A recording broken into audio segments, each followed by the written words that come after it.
පිනතනින් යෝනිසෝ මනසිකාරය කියන වචනය බොහෝම වටිනවා.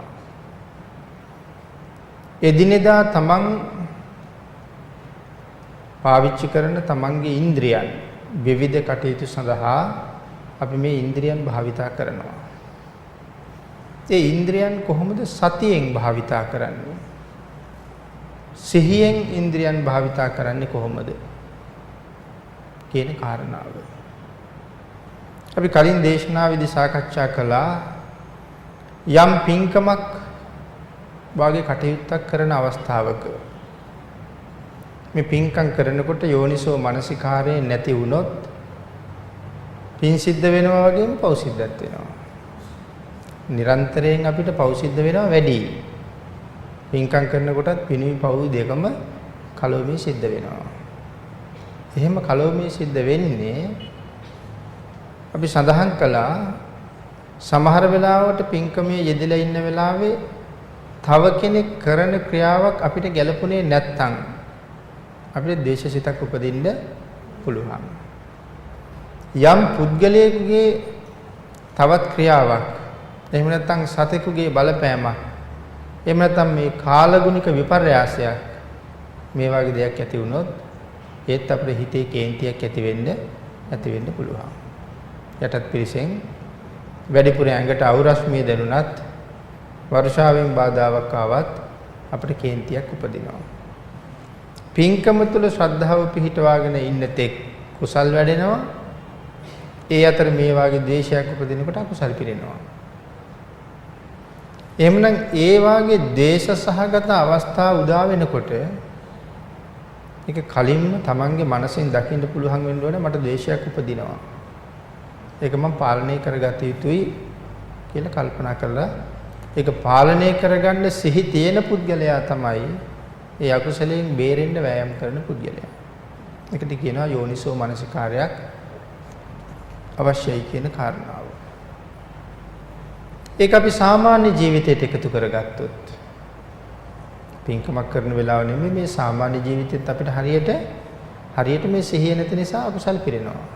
ඒකයි මෙතන සඳහන් කළේ කය සිහියෙන් දරාගෙන ඉන්නවා කියන කාරණාව. අපි සිද්ධ කරන හැම ක්‍රියාවක් එක්කම අකුසල් පිරෙනවා. ඒකයි මෙතන තියෙන බරපතලකම.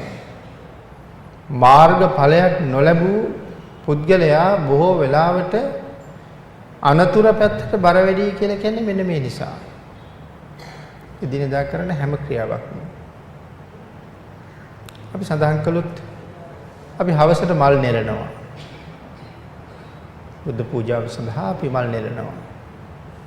සමහර වෙලාවට මේ මල් නෙලනකොට හරියට සිහියක් තිබුණේ නැත්නම් අපි මේ අනුන්ගේ ගස්වල මලුත් කඩනවා. දන්නවා මේ මල් ගස් අනුන්ගේ. මේ වටපිට බල බල කඩන්නේ. මේගොල්ලෝ දකීද? දැක්කොත් මොනවා හරි කියයිද? නමුත් තව මල් 4යි 5යි අඩු මගේ වට්ටිය පුරව ගන්න. වටපිට බල බල කඩනවා. නමුත් සිහියක් නැහැ මේ වටපිට බල බල නෙලීම තුල තියෙන හොරකමක් නේද කියලා. හරියටම සිහියක් පවත්වන්න බැරි වෙච්ච නිසා. අන්න ඒත් එක තියෙනවා සමහර වෙලාවට තණ්හාව. ඊළඟට අපි මල් නෙළුවා. මේ හරියටම තීරණය කරලා ශ්‍රද්ධාව මේ සිහිය උපදවන්න බැරි වුණොත් තණ්හාව උපදිනවා. ඊට අපි මලක් පූජා කරනකොට අපිට තණ්හාවක් තියෙනවා මල් වල ලස්සන බලන්න. ඒ නිසා අපි අද මල් පූජා කරන්නේ බුදු පිළිම වහන්සේට ධාතුන් වහන්සේට. අපි මලේ නැට්ට හරවනවා ධාතුන් වහන්සේ පැත්තට. නැත්නම් බුදුරජාණන් වහන්සේගේ පැත්තට. මල අපේ පැත්තට. එතකොට මේක ලස්සනට පේන්න ඕනේ අපිට මිසක් භාග්‍යතුන් වහන්සේට නෙවෙයි. නමුත් මේ පූජාව කරන්නේ භාග්‍යතුන් වහන්සේට. එවනම් මලේ ලස්සන තියෙන්න ඕනේ භාග්‍යතුන් වහන්සේගේ පැත්තට. අන්න හරියම සිහියක් නැති වෙච්ච නිසා ආපහු පින්කම මද කරගන්නවා සහ අපේ තණ්හාව වර්ධනය කරගන්නවා. මහා පූජාවක් කරන්න ගියාම ලොකු ශක්තියක් නැති කෙනෙක් නම් කොහොම පූජාවක් කළත් කමක් නැහැ. ලොකු ශක්තියක් ඇති කෙනෙක් එයාගේ පූජාව එයාගේ ශක්තිය ප්‍රමාණයෙන් කරන්න ඕන භාග්‍යතුන් වහන්සේ වෙනුවෙන්. උදාහරණයක් මෙහෙම සඳහන් කළොත් මේ කාරණා සම්පූර්ණ කරගන්න එක හරි අමාරුයි. අපි මෙහෙම උදාහරණයක් සාකච්ඡා කළොත් අපි දඹදිව යනවා. දඹදිව ගිහිල්ලා විශාල වශයෙන් මල් පූජාවල් කරනවා. අපි සමහරලාට රූප මාධ්‍යනුත් දකිනවා. අපි ගිහිල්ලත් දැකලා තියෙනවා. මේක අපි මේ කාරණාව තහවුරු කරන්නයි අපි මේ සාකච්ඡා කරන්නේ. ඉන්දියාවේ තියෙනවා හරියට දාස්පිතිය. අක්කර 100 ගණන් වවලා තියෙනවා. ඉන්දියාවේ රෝස මලුත් තියෙනවා හරියට. අපේ රටේ රෝස මල් වලට වඩා මිලෙන් බොහෝම අඩුයි. එහෙ තියෙන රෝස මල්. එහෙනම් මෙහෙ ඉඳලා ගිහපු කෙනෙක් දාස්පතිය පූජාවක් කරන එක අපරාධයි. දාස්පතිය රෝස මල් වලට වඩා හරි ලාභයි. යමක් කරන්න පුළුවන් කෙනෙක් රෝස මලක් පූජා කරන්න පුළුවන්කම තියාගෙන දාස්පතිය පූජාවක් කරනවා කියලා කියන්නේ මම ලොකු දාස්පතිය පූජාවක් කළා කියලා හැමෝටම පෙන්වන්න ඕන එකමක් තියෙනවා. නමුත් එයාට රෝස මල් පූජා කරන්න පුළුවන්. මල් ගොඩක් පූජා කරුවට වඩා වටින මලකින් සුවඳ මලකින් ටිකක් පූජා කරන එක අරට වඩා ආනිසංස වැඩි.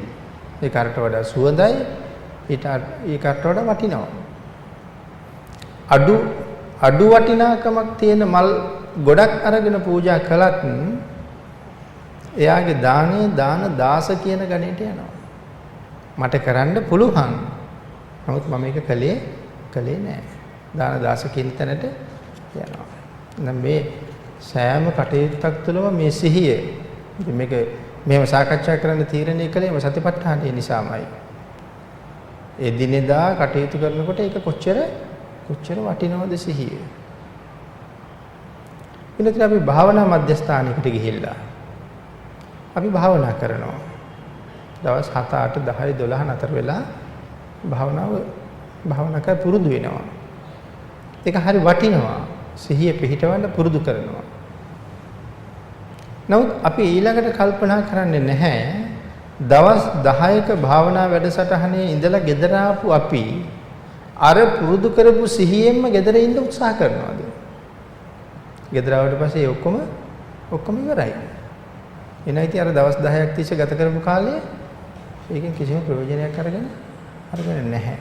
එහෙම වුණොත් මේ භාවනා මධ්‍යස්ථානයේ ගෙවපු කාලය මොකක් වගේ වෙනවද? ඒක හරියට නිකන් පුහුණු කඳවුරක් වගේ. හැබැයි පුහුණු කඳවුරේ කරපු දාවල් ඒ තරම් වටින්නේ නැහැ. හමුදාවේ අය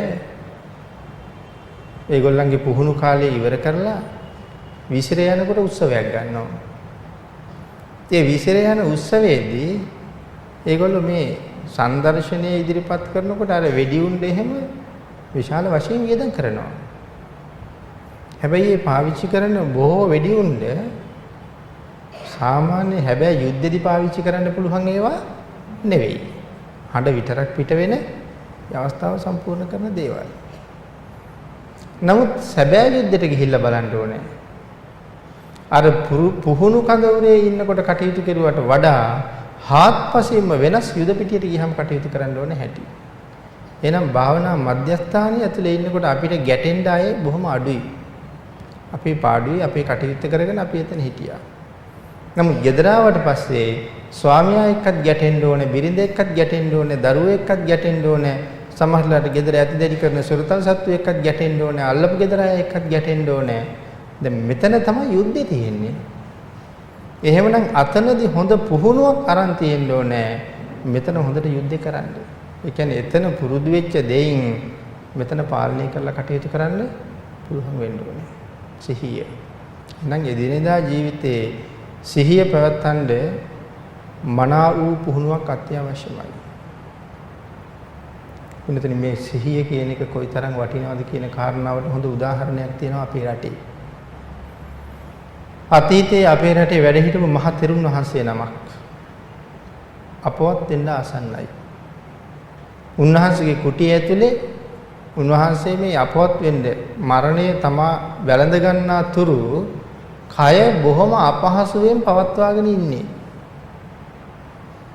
යොදුන් 12ක් විතර දිග මාර්ගය මිනිස්සුන්ගෙන් පිරීලා. මොකද මිනිස්සු දන්නවා ස්වාමීන් වහන්සේ අපවත් වෙන්න ළඟයි. දැන් මේ මිනිස්සු පිරීලා ඉන්නේ රහතන් වහන්සේ නමක් අපවත් වෙනවා. මේ මිනිස්සු ඔක්කොම හිතාගෙන ඉන්නේ මේ ස්වාමීන් වහන්සේ රහත් වෙලා කියලා. ඊට පස්සේ ස්වාමීන් වහන්සේගේ ශිෂ්‍ය භික්ෂුන් වහන්සේලා ස්වාමීන් වහන්සේගේ කුටියට ගියා.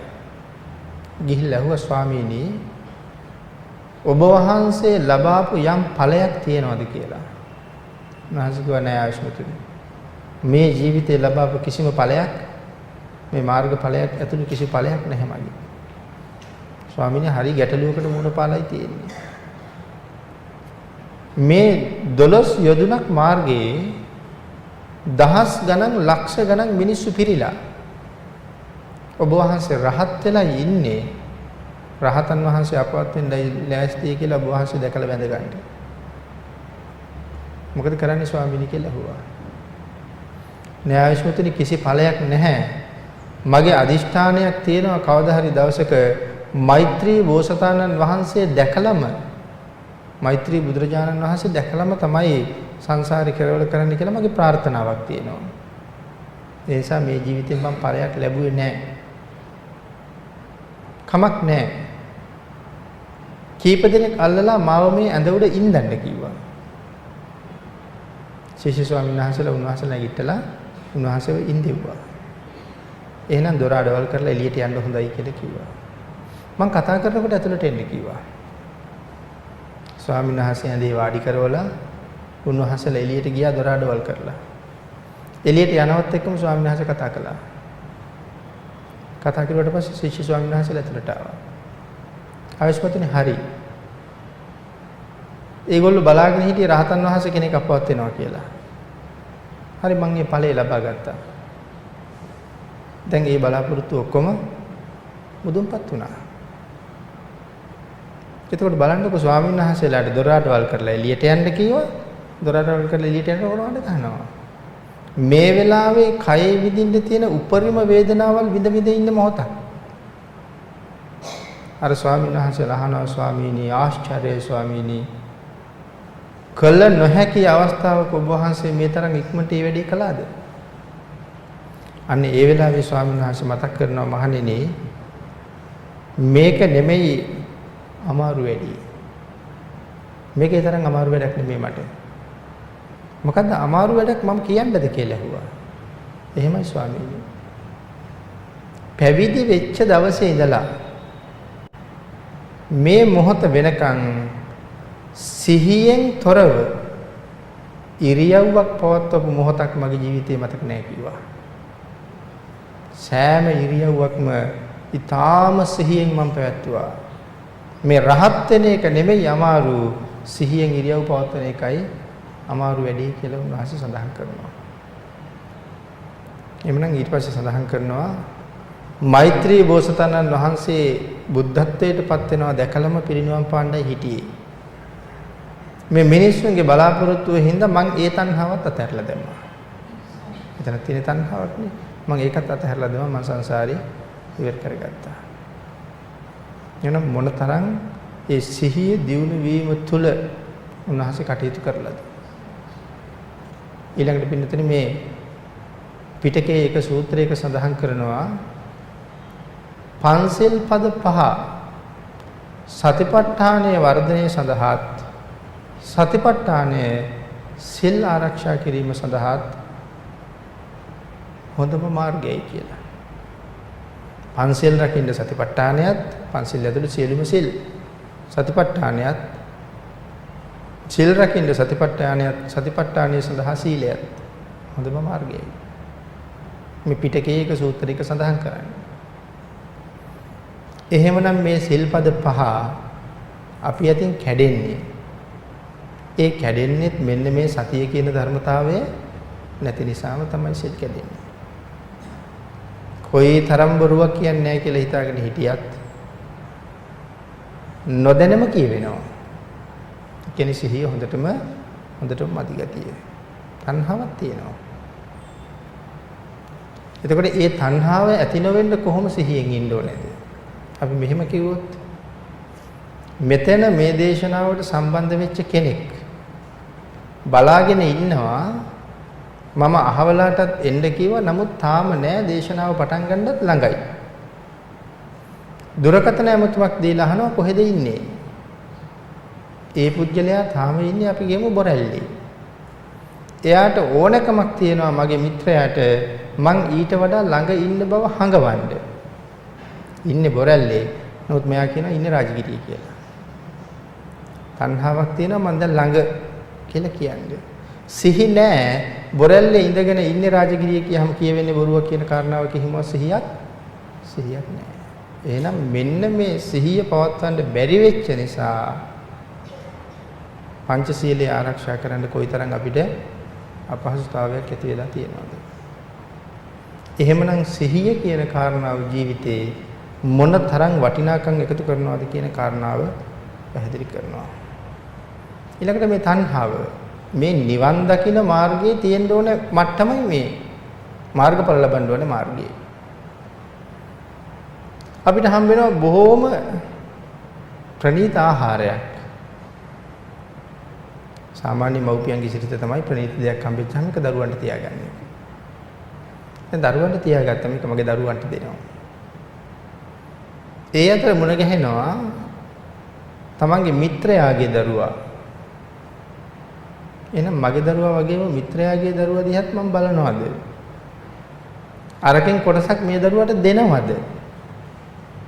ඒ කියන්නේ එහෙනම් ඒ දරුවාට දෙන්නේ නැහැ කියලා කියන්නේ මගේ දරුවා පිළිබඳව ඊට වඩා තණ්හාවක් තණ්හාවක් තියෙනවා කියන එකයි. එහෙනම් මේ මාර්ගඵලයක් හොයාගෙන යන ගමනේ මෙන්න මේ අතහැරීම සකල සත්වයා එකසේ දකින්න පුළුවන් සිහියක් සහ අත්හැරීමක් දිනු කරලා තියෙන්නත් ඕනේ. විතරම් පහසුවෙන් මේ ගමනේ යන්න බෑ කියලා සඳහන් කළේ ඒකයි. ඊළඟ තණ්හාව. අල්ලා ගැනීම අත්හරින්නනේ දැන් තියෙන්නේ. එතකොට මගේ කියලා අල්ලාගත්ත දේවල් කොච්චර? එහෙම දේවල් ලෝකේ බොහොමයි. අපි කියමු ඒ සියල්ලම ෂෙයි කරගෙන ගිහිල්ලා තියෙනවා. එහෙම ගිහිල්ලා මං ගෙදර එනකොට මං නිදින යහන්නේ කවුරු හරි නිදාගෙන හිටියොත් සමහර ටිකක් කේන්ති යන්න පුළුවන් මගේ ඇඳට ගොඩ වෙන්න.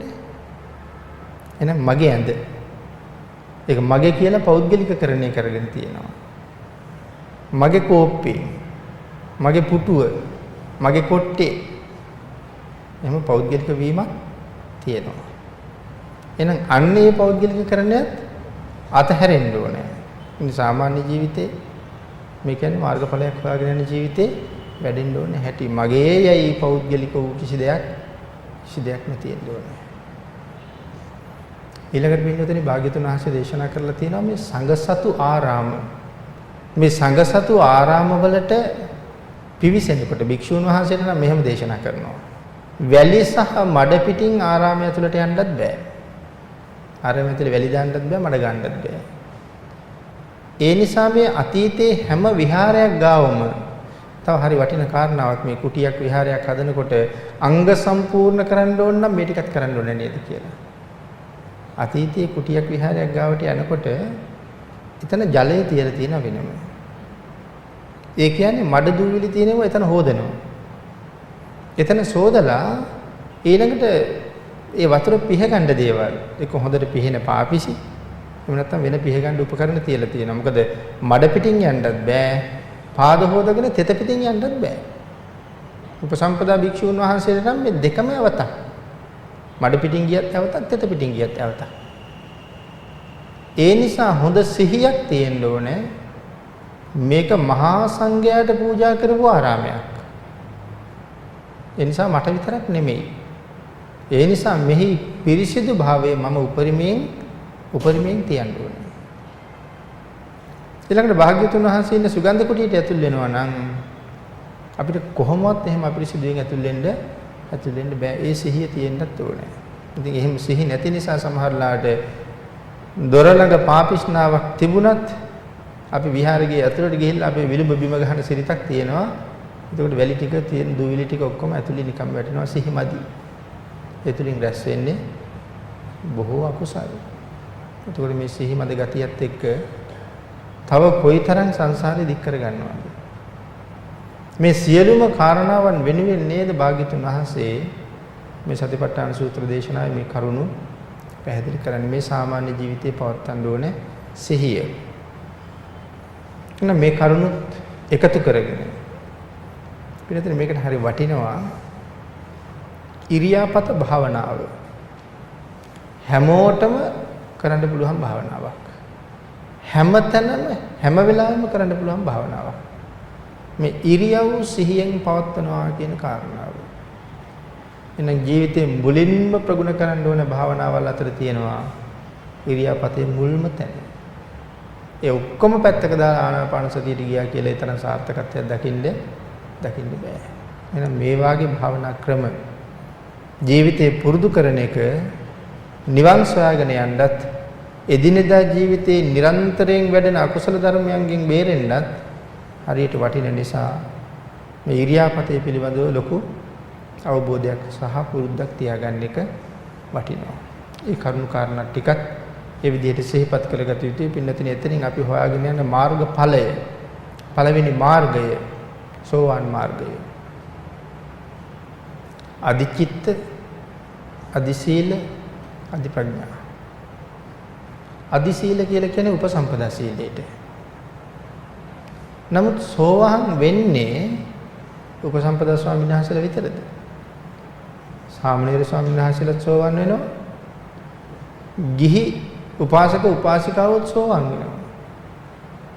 එතකොට අධිසීල කියලා කියන්නේ උපසම්පදා සීලයට නම් කෙනෙකුට ප්‍රශ්නයක් නැගෙන්න පුළුවන්. අර උපාසක උපාසිකාව මොන සීලයක් උඩද සෝවාන් උනේ? පන්සිල් වල ඉඳලා එතෙන්ට යන්න පුළුවන් නම් ඒ අධිසීල කියලා කිව්වේ. පන්සිල් වල ඉඳලා එතෙන්ට යන්න පුළුවන්. නමුත් මෙන්න මේ වෙලාවේ ඒ හිතේ වැඩිලා තියෙන සිහිය, ඒ සිහියෙන් දිනු වෙච්ච සීලය උපසම්පදා ස්වාමින් වහන්සේ නමක් ආරක්ෂා කරන නිවැරදි සීලය හා සමාන විය යුතුයි. එහෙමනම් සෝවාන් කියන මාර්ගඵලය ලබන්න කොයි තරම් පිරිසිදු කැපකිරීමක් සහ පිරිසිදු චිත්ත සමුදායක් තියෙන්න ඕනේද? මන තරම්ම සිහිය තියෙන්න ඕනේද කියන කාරණාව මෙතන පැහැදිලි කරනවා. එහෙනම් සීල විසුද්ධිය මේ සූත්‍ර දේශනාවේ දිගටම මේ සීල විසුද්ධිය පිළිබඳව කතා කරනවා.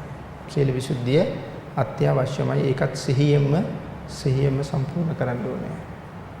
උපසම්පදා ස්වාමීන් වහන්සේ රකින්න සීලය ආරක්ෂා කරගන්න මේ වෙලාවට ඒ ගිහි පුජ්‍යලයටත් අපමණ 100ක් තියෙන්න ඕනේ. ඒ සමාන මට්ටමට තමන්ගේ සිහිය සහ සීලය අරන් යන්න. අදි සීල කියලා කිව්ව එකට. මේ කාරණා අපිට බොහොම වටිනවා.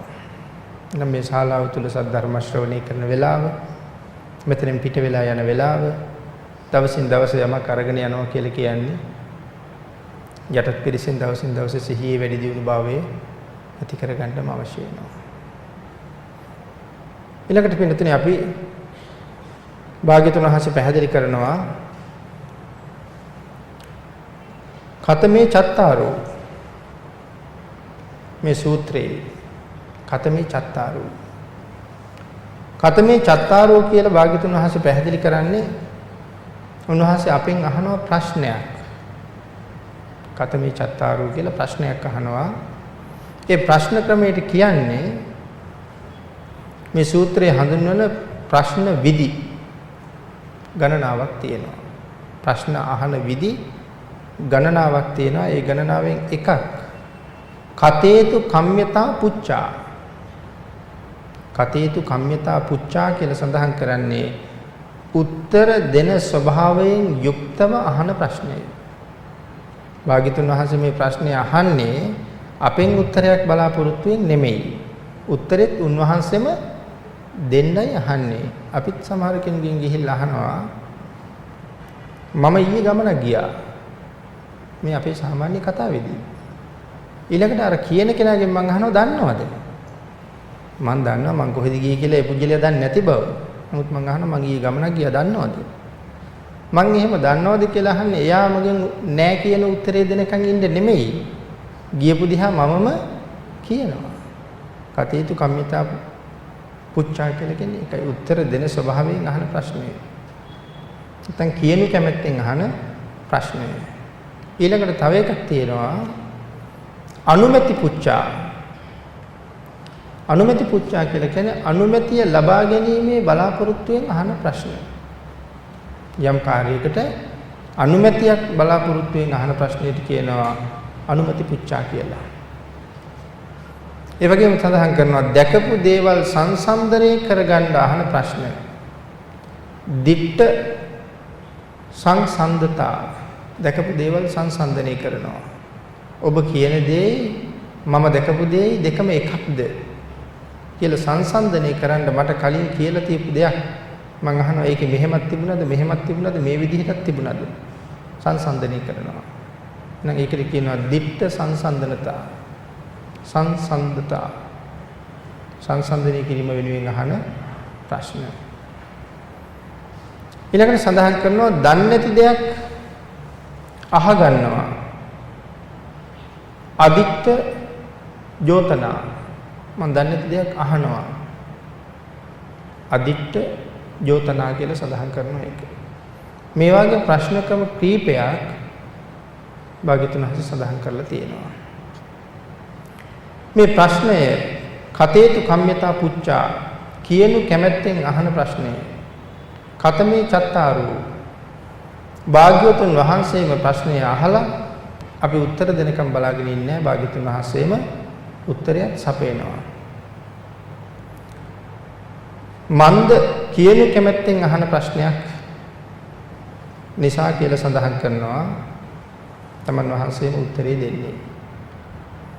ඉද බික්ඛවේ බික්ඛු කායේ කායානුපස්සී විහෙරති. මහණෙනි කොහොමද මේ කය අනුව බලමින් අනුපස්සනා කරන්නේ? ඉද බික්ඛවේ බික්ඛු කායේ කායානුපස්සී විහෙරති. මෙහි ඉද කියලා සඳහන් කරන්නේ මේ ශාසනය කියන එක. ඉද බික්ඛවේ කියලයි කතා කරන්නේ ඉද කියලා සඳහන් කරන්නේ මේ ශාසනය. ඒ මොන ශාසනයද එතකොට? මේ සම්මා සම්බුද්ධ ශාසනය කියන කාරණාවයි ඉද කියලා සඳහන් කරන්නේ. ඒ කාරණාව හරි වටිනවා. සම්මා සම්බුද්ධ ශාසනයට ඇතුල් වුණේ කොහොමද කියන කාරණාව අපි මුලින්ම සාකච්ඡා කරලායි තියෙන්නේ. මනාව භාග්‍යතුන් වහන්සේ සරණ යා යුතු ක්‍රම හතරක් තියෙනවා. ඒ ක්‍රම හතරෙන් එකක් යටතේ අපි සරණ යා යුතුමයි. එහෙම සරණ ගියොත් තමයි එයා බුද්ධ ශ්‍රාවක කියන තැනට එන්නේ. එහෙනම් ඉද ශාසනය කියලා කියහම ඒ කාරණාවයි පැහැදිලි කරන්නේ. ඊළඟට සඳහන් කරනවා මේ ශාසනයෙන් පිට එකදු වචනයක් හෝ නිර්වාණය වෙනුවෙන් නැහැ. මේ නිවන කියන සදාතනික සුවය හොයාගෙන යන්න යම් මඟ පෙන්වීමක් තියෙනවා නම් ඒ මේ ශාසනය තුල විතරමයි. මේ පිට සංසාරයෙන් ඈතර යාමක් පිළිබඳව සඳහන් කරන කිසිම තැනක් නැහැ කියලා සඳහන් කරනවා. ඊළඟට විශේෂයෙන් මේ ථේරවාද ධර්මය අපි ථේරවාදී කියලා සඳහන් කරන්නේ නිවැරදි භාග්‍යතුන් වහන්සේගේ ධර්මය. මිත්‍යා දෘෂ්ටි පැටලිච්ච නැති අලුත් කරුණු කොටස් එකතු කරලා නැති පැහැදිලිම බුද්ධ වචනය. ඒකට වෙන කාටවත් කිසිම දෙයක් එකතු කරන්න පුළුවන් කමාවක් නැහැ. ඒ නිසා ඒ බව විශේෂයෙන් අවධාරණය කරලා පැහැදිලි කරලා තියෙනවා. යම් කෙනෙක් එහෙම එකතු කරන්න සූදානම් වෙනවා නම් වෙනස් කරන්න සූදානම් වෙනවා නම් ඒ පුද්ගලයාට මහරහතන් වහන්සේ නමකටත් වඩා ලොකු ප්‍රඥාවක් තියෙන්න ඕනේ. එහෙම ප්‍රඥාවක් තිබුණත් මේ ධර්මයට නම් මුකුත් එකතු කරන්න බෑ. මහරහතන් වහන්සේ කියලා කියන්නේ රහතන් වහන්සේලාගේ මට්ටමේ ගොඩක් පහළ ඉන්න කෙනෙක්. ඊට වඩා ඉහළ රහතන් වහන්සේලා ඉන්නවා. සඳහන් කරනවා මේ ශාසනයේ භාග්‍යතුන් වහන්සේ ළඟට ඉන්න ඉහළම රහතන් වහන්සේ සරියුත් මහ රහතන් වහන්සේ. සරියුත් මහ රහතන් වහන්සේටවත් මේ ධර්මයට ඇලපිල්ලක්වත් එකතු කරන්න බෑ කියලා. එතකොට සරියුත් මහ රහතන් වහන්සේට තනියම හිතලා ධර්ම දේශනාවක් කරන්නත් බෑ. තනියම හිතලා දේශනාවක් කරන්න බෑ. සරියුත් මහ රහතන් වහන්සේ කරපු දේශනා බොහොමයක් පිටකේ තියෙනවා. හැබැයි ඒවා උන්වහන්සේගේ අදහස් එහෙම නෙමෙයි. භාග්‍යවතුන් වහන්සේගෙන් ලැබිච්ච මාතෘකා ඔස්සේ තමයි උන්වහන්සේ ධර්ම දේශනා කරලා තියෙන්නේ. එහෙනම් ඉද ශාසනය කියලා කියනකොට මේ කරුණු කාරණා සියල්ල අන්තර්ගතයි. මේ ශාසනයෙන් පිට මාර්ගඵල ලැබීමක් ඇත්තෙම නැහැ කියන කාරණාව. ඊළඟට සඳහන් කරනවා පින්නතුනේ අපි සාමාන්‍යයෙන් සඳහන් කරන මේ ත්‍රිපිටක අට කතාව වර්තමානයේ වෙනකොට නම් ප්‍රතික්ෂේප කරන අය, බැහැර කරන අය, කොටස් අඩු කරන අය, වැඩි කරන අය බොහොම ඉන්නවා. නමුත් ඒ කිසි කෙනෙකුට භාග්‍යවතුන් වහන්සේගේ මාර්ගය දකින්න බැරුව යනවා. මම කලින් සඳහන් කළා ස්වාමින් වහන්සේ නමක් ඒ ධර්මයේ විනය යම්සේ ප්‍රතික්ෂේප කළොත් උන්වහන්සේට මොකද්ද වෙන්නේ කියන කාරණාව. ප්‍රතික්ෂේප කළොත් උන්වහන්සේගේ පැවිදි බවත් එක්කම තමයි ප්‍රතික්ෂේප වෙලා යන්නේ. මේ සූත්‍ර පිටකයත් මම පිළිගන්නවා, මේ විනය පිටකයත් මම පිළිගන්නවා. නමුත් අභිධර්ම පිටකේ මම පිළිගන්නේ නැහැ. එහෙම නැත්නම් මේ අට කතාව මම පිළිගන්නේ නැහැ කියලා කොටසක් අයින් කරනවා කියලා කියන්නේ ඒ අයින් වෙන්නේ මහානකමත් එක්කමයි. මොකද මේ ශාසනයේ ඉඳගෙන ඒ ශාසනයේ කොටස් අයින් කරන්න කොහොමවත් බෑ. ඒ නිසා එතන ඒක සඳහන් කරලා තියෙනවා. කොතරම් කාලයක් ඉන්නතනේ අපි මේ භාවනාවක් වැඩුවත් එහෙම කරලා මෙහෙම කොටස් ප්‍රතික්ෂේප කර පිළිගන්නේ නැතුව මොන තරම් භාවනාවක් වඩන්න උත්සාහ කළත් කවදාවත් මාර්ගඵලයකට එන්නම බෑ. මාර්ගඵල ලබන්න නම් මනාව මේ භාග්‍යතුන් වහන්සේ සරණ යමින් මේ ත්‍රිපිටක අට කතා මනාව පිළිගනිමින් විශ්වාස කරමින් ඒ තුල ධර්ම රත්නයේ සංඝ රත්නයේ සරණ යමින්ම කටයුතු කරන පුජ්‍යලයකට පමණමයි මේ ශාසනය තුල මාර්ගඵල දක්වා ගමන් කරන්න පුළුවන්කම තියෙන්නේ. ඉද කියන වචනේ ගැඹුර තමයි මේ තරම් පැහැදිලි කරලා තියෙන්නේ. ඊළඟට සඳහන් කරනවා ධ්‍යාන ලබන්න පුළුවන්. මේ ශාසනය පිටපැත්තේ ධ්‍යාන ලබන්න පුළුවන්. භාග්‍යතුන් වහන්සේ පහළ වෙන්න කලිනුත් ධ්‍යානලාභීන් හිටියා. සමත ක්‍රම ඔස්සේ ගමන් කරලා ධ්‍යාන ලබනවා. එහෙම ධ්‍යාන ලබන්න පුළුවන්. හැබැයි ධ්‍යාන ලැබුවා කියලා කියන්නේ සතර අපායෙන් නිදහස් වුණා කියන එක නෙමෙයි. ධ්‍යානලාභීන් ඕන තරම් නිරේට ගියා. නමුත් මාර්ගඵල ලැබුවා කියලා කියන්නේ සදාකාලික සතර අපායෙන් නිදහස් වුණා. එහෙනම් ධ්‍යාන ලැබලා සතර අපායෙන් නිදහස් වෙන්න බෑ. එහෙනම් ත්‍රිපිටක අට කතා ප්‍රතික්ෂේප කළත් ධ්‍යාන ලබන්න පුළුවන්. මාර්ගඵල ලබන්නයි බෑ. ඊළඟට පැහැදිලි කරනවා මේ අය විදර්ශනා කියන වචනය. මොකේද විදර්ශනා කියලා කියන්නේ? භාවනාවත් එක්කමයි මේක පැහැදිලි වෙන්නේ. විදර්ශනා තියෙනවා. චින්තාමය මට්ටමටත් කෙනෙක් එහෙම හිතනවා. විදර්ශනා භාවනාව මේ විදර්ශනා කියන එක නම් බුද්ධ ශාසනයට විතරක්ම ආවිනික වෙච්ච භාවනා ක්‍රමයක්. විදර්ශනා එහෙම නැත්නම් ඒකට අපි තව කියනවා විපස්සනා කියලා. එතකොට මොකද්ද මේ විපස්සනාව? ඒ කියන්නේ මොකද්ද මේ භාවනාව කියන එක? චින්තාමය මට්ටමක්. හැබැයිවටම කොහොම භාවනා කරමුද? දැන් මෛත්‍රිය. එහෙම නැත්නම් කෙනෙක් මේ භාවනා කරනවා කියලා කරන්නේ හිතනවා. භාවනා කරනවා කියලා කියන්නේ හිතනවා. හැබැයි භාවනාව කියලා කියන්නේ හිතන එක නෙමෙයි. සුතමේ ඥාන, චින්තාමේ ඥාන, භාවනාමේ ඥාන. එතකොට තුනක් තියෙනවනේ. එතකොට එහෙනම් චින්තාමේ ඥානය වෙනයි. හිතලා කවදාවත් නිවන් දකින්න බෑ. අපි එච්චර හිතන්නේත් නෑ.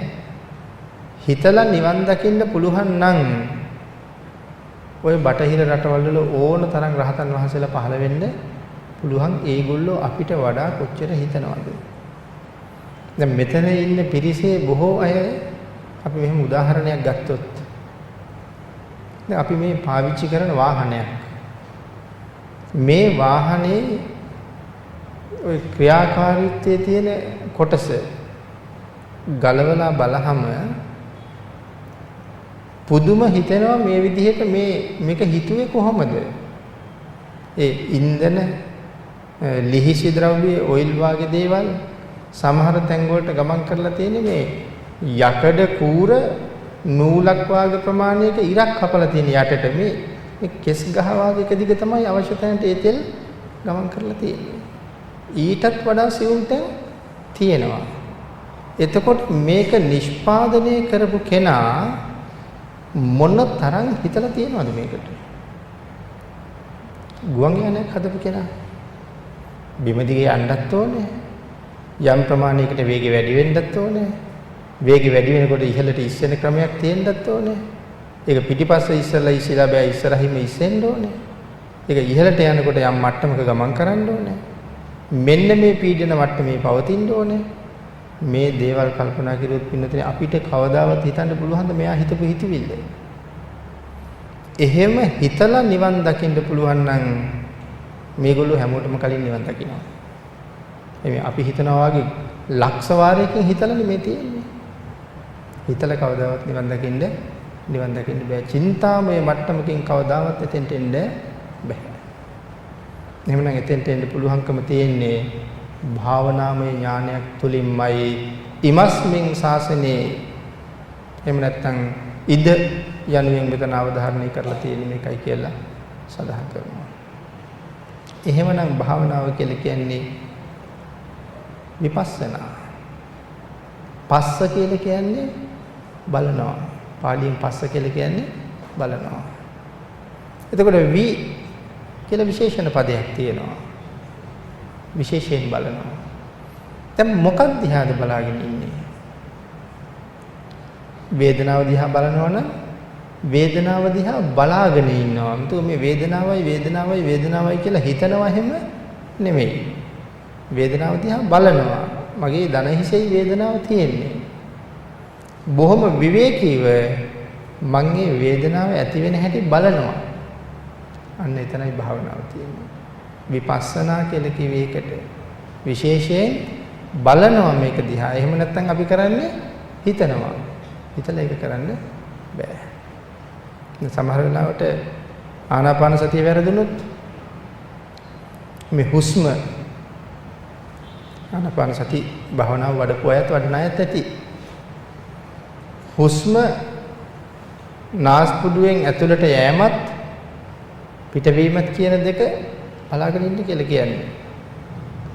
හරියට තේරුම් ගත්තේ නැත්නම් අපි හිතාගෙන ඉන්නේ මේ ඇහැ කරකවලා කළු ඉංග්‍රියාව ලං කරලා මේ නාස්පුඩුව කෙරවල බලන්නයි. වැඩි වෙලාවක් බලන්න ඉන්න පුළුවන් වෙයිද? වැඩි වෙලාවක් නම් බලන්න ඉන්න වෙන්නේ නැහැ. එහෙම හිටියොත් මොකද වෙන්නේ? මේ කළු ඉංග්‍රියාවල් දෙක ලං වෙලා මේ නාහේ කෙරවල දිහා බලාගෙන ඉන්නවා කියලා කියන්නේ ඇහි තියෙන මාංශ පේශීන් ඊට වේගෙන් තෙරපෙනවා සහ වෙහෙසටපත් වෙනවා. ඕනනම් ඉඳලා බලන්නකො විනාඩි 5ක් විතර. දැඩි හිසේ රදයක් ඇති වෙන්න පටන් ගන්නවා එහෙම හිටියොත්. එහෙනම් මේ බලාගෙන ඉන්න කියන්නේ මේ ඇහෙන්ද? නෑ. මනසින් බලන්න කියනවා මේ ආස්වාස ප්‍රාස්වාස කොහොමද ඇතුල් වෙන එක සහ පිට වෙන එක. ඒක මනසෙන් දකින්න ඕනේ. කවදාවත් ඒක හිතලා එහෙම කරන්න මෙන්න ඇතුල් වෙනවා මෙන්න පිට වෙනවා කියලා හිතලා ඒ වැඩේ කරන්න බෑ. ඇතුළට පිරෙනවා ඇකිලෙනවා කියලා හිතා ඒ වැඩේ කරන්න බෑ. ඒක මනසින් දකින්න ඕනේ විපස්සනාව කියලා භාග්‍යතුන් වහන්සේ දේශනා කළේ ඒක. එසයි කාරණාව හරියට වටිනවා. ඒ නිසා මෙතන ඉද ශාසනයේ මේ විදිහේ පැහැදිලි කිරීමක් කරලා තියෙන මේ සම්මා සම්බුද්ධ ශාසනයේ විතරයි. ඉද ශාසනයේ භික්කවේ පිළිතුර සඳහන් කරනවා. භික්කවේ කියලා කියන්නේ ඇයි? ධම්ම පටිග්ගාහක පුද්ගලා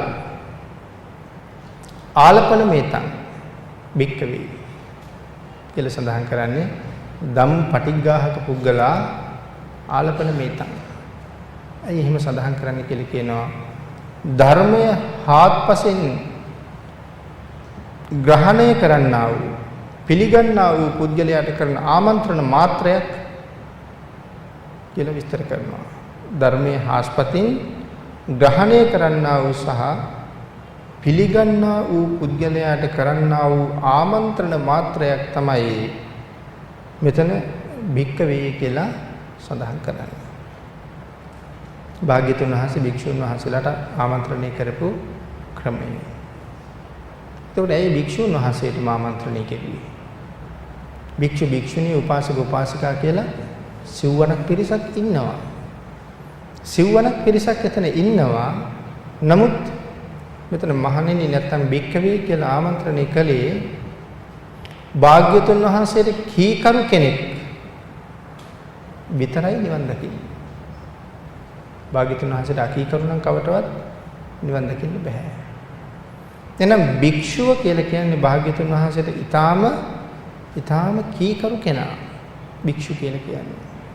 ඒ කියන්නේ භික්ෂුණීන් වහන්සේ කීකරු නෑ කියන කාරණාව නෙමෙයි මෙතන පැහැදිලි කරන්න යොදලා තියෙන ක්‍රමය. ඊටාම කීකරු භික්ෂුව. එයා තමයි නිවන් අවබෝධ කරන්නේ. අන්න ඒ නිසාම භික්කවේ කියලා ආමන්ත්‍රණය කරනවා කියලා සඳහන් කරනවා. එතකොට භික්ඛු කියලා කියන්නේ ප්‍රතිපත්තිය සම්පූර්ණ කරන සසර බිය දැක්ක දැනුණ කෙනාට මේ නම භාවිතා කරනවා. ප්‍රතිපත්තිය ආරක්ෂා කරන සසර බිය දැක්ක කෙනාට මේ භික්ඛු කියන නමින් ආමන්ත්‍රණය කරලා තියෙනවා. ඇයි භික්ඛු කියලා කිව්වේ? පින්නතර මේක තව තැනක මෙහෙම කියනවා. භික්ෂාටනයේ යෙදෙන නිසා භික්ඛු කියලා කියන බව. භික්ෂාස්ත්‍රයේ යෙදෙනවා කියලා කියන්නේ ගයක් ගානේ පිළිසිගා ඇවිදින නිසා භික්ඛු කියලා සඳහන් කරනවා. කියලා එහෙමත් සඳහන් කරනවා මේ භික්ඛු කියන්නේ භික්ෂාටනයේ යෙදෙන නිසයි කියලා. නමුත් භික්ෂාටනයේ යෙදෙන නිසා නෙමෙයි භික්ඛු කියලා කියන්නේ.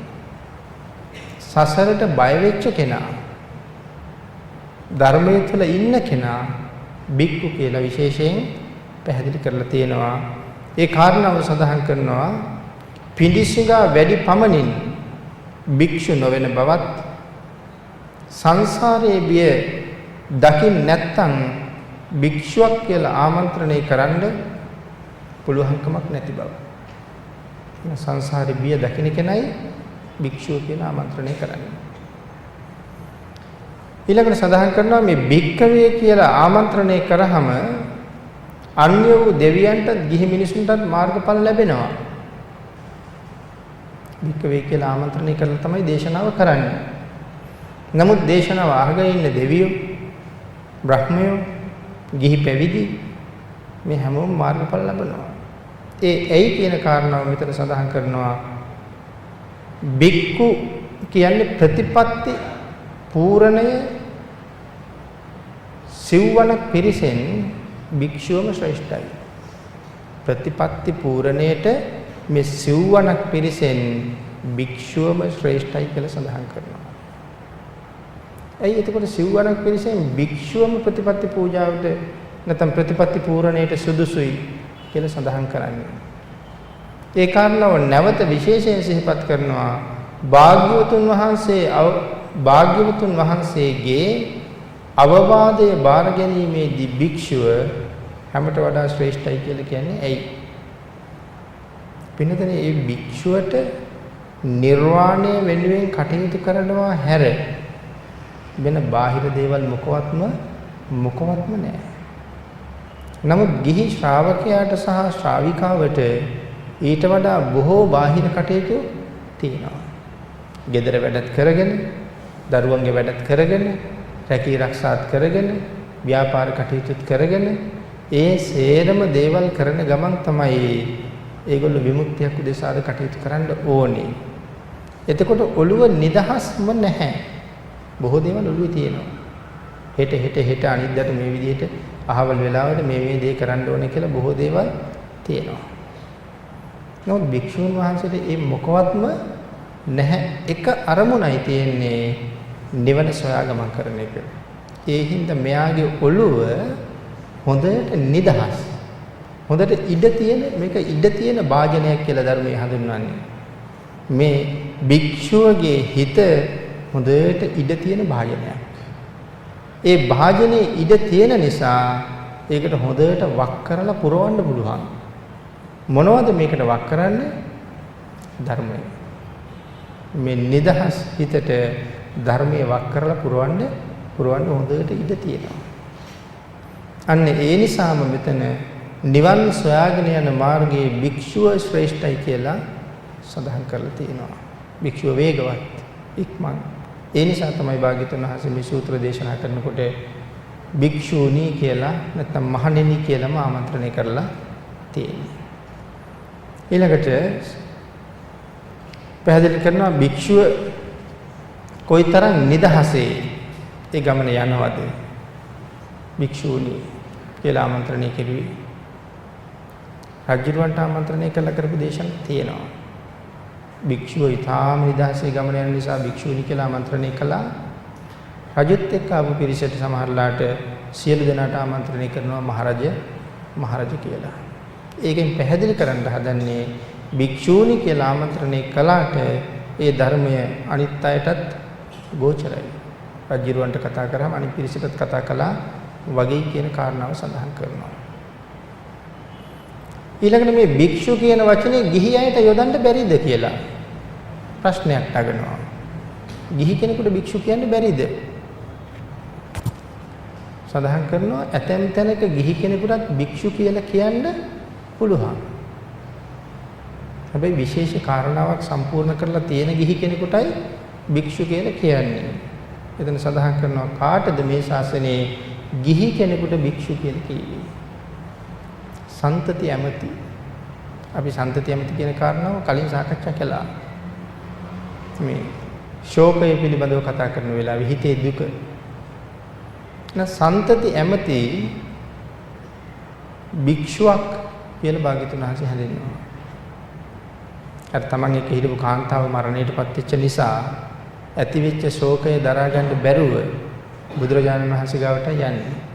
උදේ ඉඳලා රෑ වෙනකම්ම කාන්තාවගේ නැටුම් බල හිටියේ. රෑ වෙනකම්ම සුරාමත් වෙලා ඉන්නේ. නමුත් ඇය මරණයටපත් වෙච්ච ශෝකය දරා ගන්න බැරුව එකපාරම මතක් වෙනවා මේ ශෝකය දුරු කරගන්න නම් භාග්‍යවතුන් වහන්සේ ගාවට යන්න වෙනවා කියලා. ඊට පස්සේ භාග්‍යවතුන් වහන්සේ ගාවට යනවා. ඊට පස්සේ භාග්‍යවතුන් වහන්සේ එයාට ධර්මයක් දේශනා කරනවා. ඒ ධර්මය අහලා රහත් වෙනවා. සියලු රාජ ආභරණ සහිතයි මේ වෙලාවේ. අලංකතෝ චේපි සමංචරෙය්‍ය. මෙයාට දේශනා කරපු ධර්මයේ ගාථාව. අලංකාර වෙලා හිටියත් දැන් මේ රජෙක් හැටියට අලංකාර වෙලා ඉන්නේ. අලංකතෝ චේපි සමංචරෙය්‍ය. අලංකාර වෙලා හිටියත් සන්තෝ දන්තෝ නියතෝ බ්‍රහ්මචාරී. සන්තෝ කියලා කියන්නේ රාගාදී කෙලෙස් සිදවපු නිසා සාන්තයි. අලංකාරණ ආභරණ ඇඟේ තියෙන බව ඇත්ත. නමුත් රාගාදී කෙලෙස් නැන්නේ දැන් හිතේ. ඒ නිසා සාන්තයි. දන්තෝ කියලා සඳහන් කරනවා ඉන්ද්‍රියන් দমনය කළ නිසා දාන්තයි. සන්තෝ කියන රාගාදී කෙලෙස් නැති කරපු නිසා සාන්තයි. දන්තෝ කියලා කියනවා ඉන්ද්‍රියන් দমনය කරපු නිසා දාන්තයි.